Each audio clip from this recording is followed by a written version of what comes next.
Okay, good evening. We're back for another budget workshop. Welcome to Christine Griffin, our new Assistant Superintendent for Business. And happy birthday to Dr. Terranova. Happy birthday. Yeah, Thank you. It's the 5-year anniversary, correct? Yeah. So that's it for introductions, and we will begin with Christine, I think. Yeah, Unless Tim wants to say something first. Well, first of all, welcome to Christine. This is her first official budget presentation, but we're lucky to have her. Great experience at Oakfield and other areas, a significant experience as a treasurer and as an assistant or a director of business administration and business in Oakfield for many years. So we're lucky to have somebody with this kind of expertise.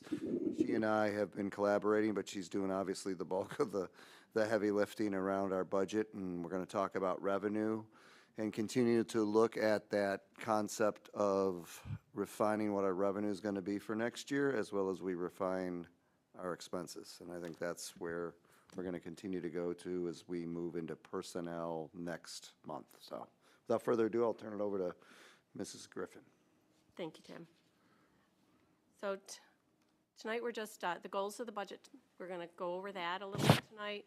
We're going to take a look at our preliminary New York State aid, our tax cap calculation, a first look at that, and then our overall revenue and how that ties out, and again, a review of the remaining budget calendar items. Obviously, we start, reviewing our goals from the 25-26 budget. You've seen these before. I won't go through all of them again. Maybe just highlight that, one of the goals, and when you're looking at this from a revenue perspective, is maintaining and stabilizing our reserves and maximizing our ability to generate state aid. And of course, if I picked a third, it would have to be transparency, as always. This is on an overview, just to let you know, why we really focus on those two areas versus others. Our local tax revenue, 61% of our revenue comes from our local tax base, and 38% comes from the state. So those are the two areas that we're going to focus on tonight. This is a preliminary look at state aid. This is as of February 26, 2025. Overall, our state aid is up 2.41% from prior year, for $949,000. Right now, this is still an estimate. Obviously, the state, the governors released their budget in January. However, we won't know these final numbers until April 1st or after. I wanted to point out, if you reference back to the January presentation, there was a total state aid number that was slightly different. So you'll see that this is the actual state aid that came from the governor's budget. So when you're looking at 24-25, I just wanted to point that out. I'm not 100% sure where some of that difference was, but I think it might have something to do with the inclusion of UPK aid.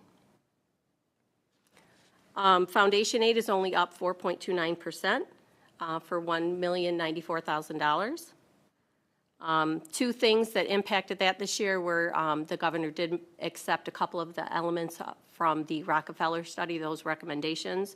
One of them was replacing the free and reduced lunch counts with the economically disadvantaged rate. And also they replaced the Census 2000, which is quite dated data, with the small area income and poverty estimates, SAPE. Also, another key thing on here that I think is catches your eye would be our BOCES aid. That number is looking actually down a little bit. It's slow. It's low. It's actually showing lower than previous year. That at $3,213,000 for 24-25 is actually what we're going to get. In previous budget years, you'll find that number will be a little bit higher. We're going to refine that. One of the things that the difficulty in allocating or estimating your BOCES aid is the fact that you haven't experienced your full expenses. They're expense-based aids. So for the 24-25 full year expenses haven't been incurred, so we don't know necessarily what that's going to be. So we're going to take a deeper dive into those numbers, and we'll hopefully be able to project full year expenses for this year to be able to try and determine what our BOCES aid will be. I expect that number is going to come up, especially since we had $3.2 million, and traditionally that BOCES aid has gone up a little bit every year as our expenses have gone up in that category. Transportation aid is pretty accurate, and your other state aid is a smaller percentage of that. I'll add something, and just, this goes to the Board of Education. So the Governor's Foundation aid, $26,587,119. We've told people publicly, we're pleased that it's greater than 2%, but it barely meets our needs right now with the growth of our district that we've had over the past 15 to 20 years and the needs of our kids. So we have multiple meetings set up with our legislators for the second round. This Board of Education has done an amazing job advocating for the district, and that's the area we have the most influence on, foundation aid. So we are hopeful to have meetings with individual legislators after the legislative branch puts out their state aid run, which should be happening any time now. Again, the governor does hers, the legislators do theirs, and then they discuss, and hopefully, supposedly by April 1st, which is what they're supposed to do, they come up with a final number. The point is, we've got to continue to advocate to increase that amount that is based upon the needs of our district, so that advocacy is going to be very important.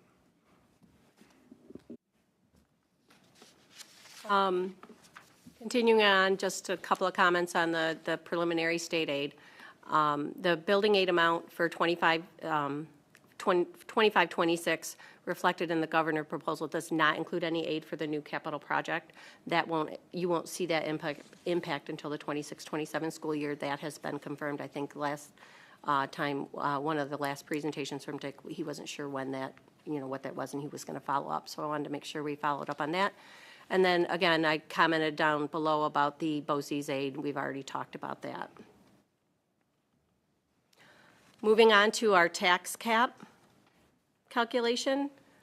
With all the inputs into the formula, our tax cap percentage increase can be 3.04% for a increase of $1,785,957.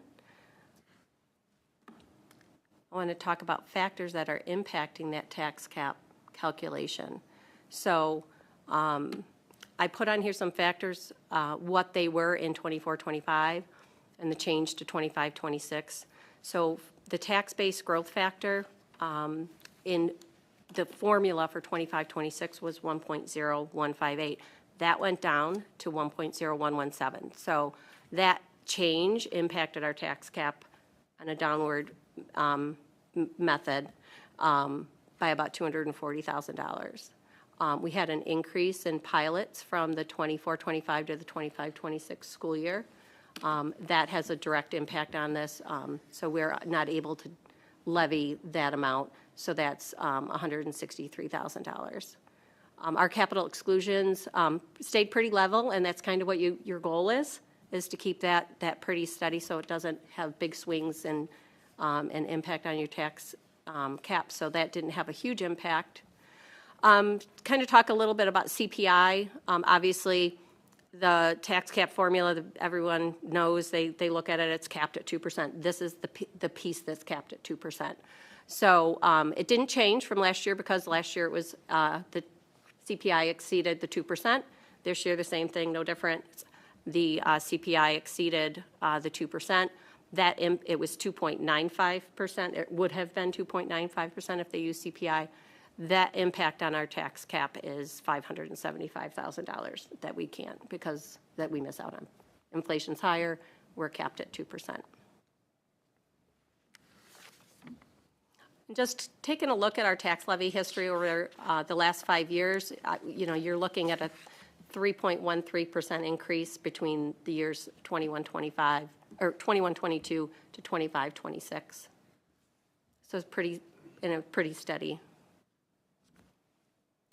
Overall on our revenue, at this point in time, bottom line, from budget last year to what we're projecting this year for the 25-26 school year is an increase of $2.1 million or 2.12%. This is where I wanted to kind of note that state aid number on here is the budgeted number, this $39,904,000. That is a budgeted number from the prior year. The previous slide that I had shown you, that was the actual state aid. So we were comparing actuals to actuals versus budget to actuals. But this is actually budget to what we project for next year.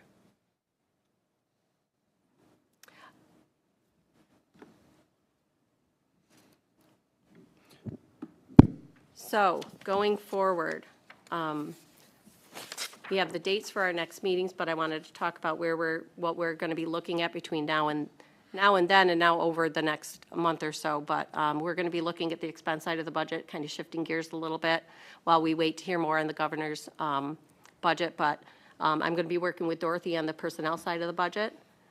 That'll be at the next presentation on Wednesday, March 12th. We are taking a look at the BOCES expenditures. We have not seen those yet in details. We have a rough idea, and we've talked about what services. And we've done the cross contracts with the other districts. It's the Wayne Finger Lakes BOCES that bill the services that we were waiting for. So they've shifted gears this year. They're doing an online process. So we're waiting for access to that system to be able to get to those numbers.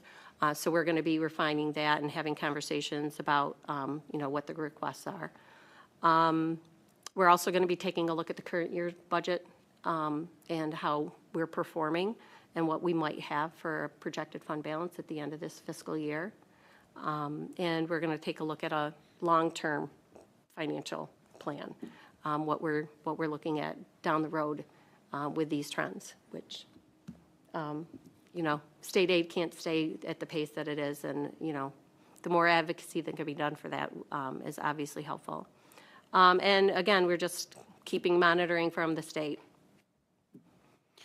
Yeah, really to summarize, we have still some uncertainty with foundation aid. Obviously, that's the big one.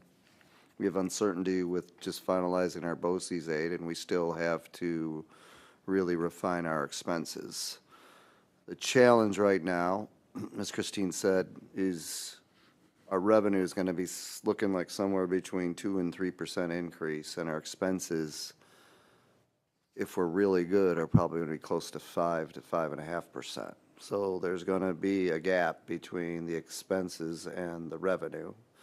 We know that, especially in the last 3 years, 4 years, I'd say, we've tried to have somewhere between a 3 to 5% contingency in terms of money we've saved from expenses to then put in reserves every year.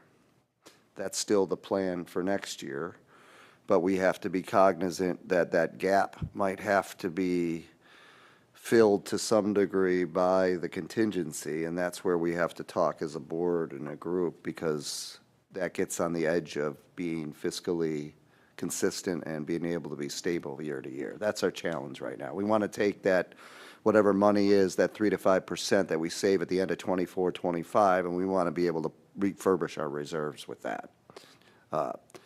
If our gap is too great between the expenses and revenue for next year, then we have to use some of that to fill it, and now you start to get into a bit of a situation where you got to be really monitoring to make sure you're not getting into a negative financial situation year to year.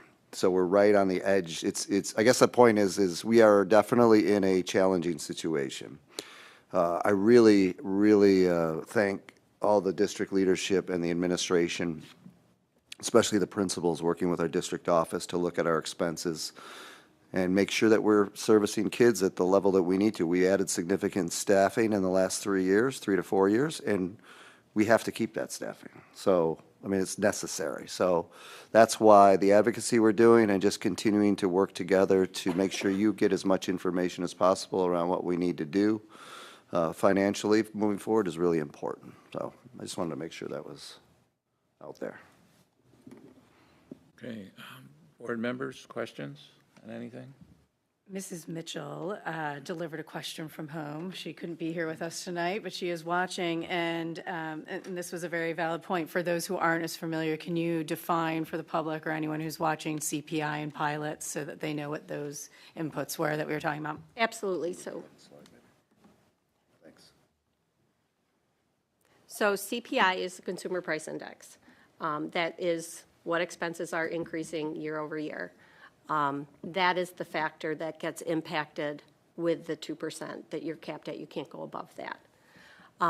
Pilots is payments in lieu of taxes. Those are tax agreements with properties, usually not municipal, but businesses in the area for their taxes instead of being in the assessment, being in the assessed values, and then they pay taxes that way.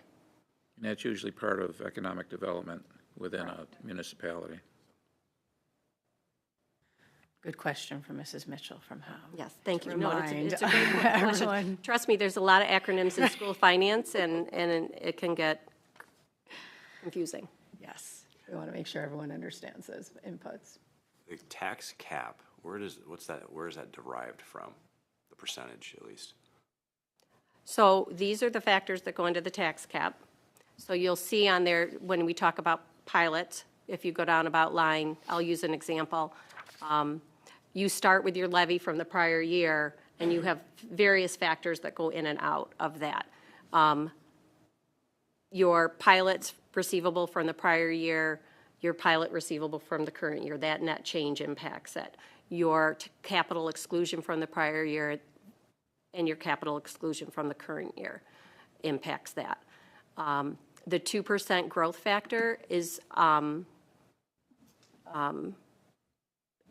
so as the math goes down, and this is kind of a condensed version of it, but you start with your beginning value, it increases by your tax-based growth factor, then they do some other math, then they add the 2%, and that brings you down to the levy limit before the exclusions. So it's a formula that pretty prescribed by the state, but the 2% is one factor in it. As you can see, bottom line, the increase can go up to 3.04%. Would that 2% have any correlation at all to inflation? No, well, no, because last year inflation was 4% and we were still capped at 2%. No, but doesn't it it means the same thing to us when we're trying to figure things out and pay for things, correct? Yes or no? Am I missing that? Like CPI doesn't factor into this at all. when you say CPI, can you use the actual word so I can get it? Sorry, Consumer Price Index. There we go. Okay. Consumer Price Index is not a factor in this. The reason that I pointed out the Consumer Price Index is inflation is increasing our costs at a higher rate than we're actually allowed All right, that's kind of what I'm getting to at. increase. It doesn't make any sense to me that they're different. It doesn't. No, it doesn't. Since the tax cap formula was implemented in 2011-12 school year, you know, when we're not in a major inflationary period, sometimes that factor was below 2%.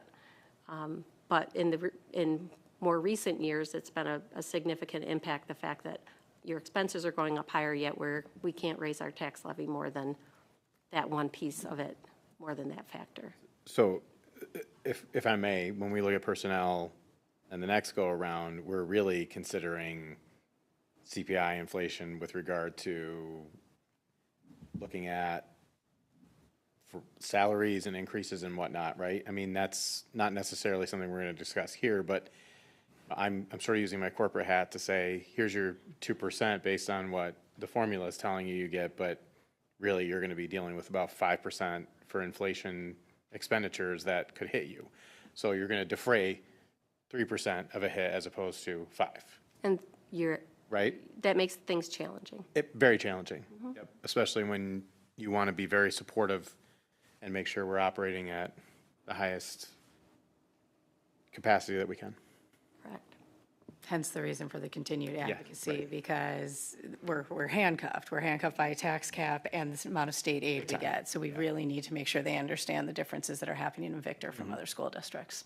And I think people forget that for years and years, Victor was penalized Correct? Yeah. through foundation aid to the tune of well over $100 million. That, can you imagine if we had that money now? But we're never going to get that money. Because we were one of the only districts years ago that was growing while others were losing enrollment. So this is kind of the consequences of dealing with that. What were the primary years where that was really that accumulated from? The foundation aid, what year, I guess I would ask, what year did foundation aid I'd have to start? take a look at the data. I don't have the specifics, but they ran about 10 years, I think '09. I think it started in '09, so any time when the, 7, actually. it was '07? Yeah. Yeah. All the way up, They had that gap elimination And the adjustment. gap elimination was another gift And that's from when the state. that's yeah. when we were. and, let's see, this is 24, 25, this is the first year, I believe, we've been fully funded, which means from '07 till basically 2023, we were shortchanged, and that added up exponentially over millions and millions and millions of dollars. Just, I think, to piggyback off of your question, which I think is a great one to frame it in terms of thinking about really what's the impact. When we look at the allowable levy increase of 3.04, but our cap at 2, where's the distance there, or are they even related? The 2% is one factor Yep. in the calculation of it. You are allowed to levy for increases in your, a capital expenditure. So this went up, for example, $50,000. Our levy exclusion went from 2.455 to 2.505. We're able to levy and increase our levy by that increase. Does that make sense? So the way the formula is factored in, that economic activity in your community based in your tax-based growth, that's a factor. You know, if you have pilots coming in and out, new tax revenues, they use that as a factor in it. So it's just one factor in all of it. I know the narrative and a lot of times in the community and across the state is 2%, 2%, 2%, but it really is just one small factor. And, you know, when you have a situation where you need to, make a capital expenditure, you need to be able to levy for that. So that's what makes this formula 3.04% versus 2%. And loan rates aren't coming down either, so. Nope. Great questions. Any Questions. indication from legislators in terms of the budget process and whether it's going to be released in April or? No, I haven't heard anything since our last meeting with, I forgot who the last person we met with, or since probably the legislative breakfast. So I've got very little information, which is why I think our first meeting is next week with our second meeting with the one of the legislators, or two of the legislators is next week. I think we'll find out more then. Okay. Yeah, because it's still, I mean, the governor's budget isn't necessarily the final budget. No. Which means the legislators have the opportunity to make changes, and with our advocacy, we could helpfully push them in the right direction so that we can help solve issues. I think Assembly Member Bailey said it at the breakfast, Victor's an anomaly among districts around here. And I think that is true. And we have to capitalize on that and make sure people understand it, just Right. like you said. Yeah, she was very clear that after speaking to several other districts in her 1 month on duty, that she was hearing very different things from Victor, and she is tracking that, so. Okay, we got our challenges ahead of us. All right, anything else? Thank you, Christine. Thank you, Christine. Thank you. Dr. T. Thank you. Nice job as usual, and stay tuned, everyone. We'll be back. Thanks.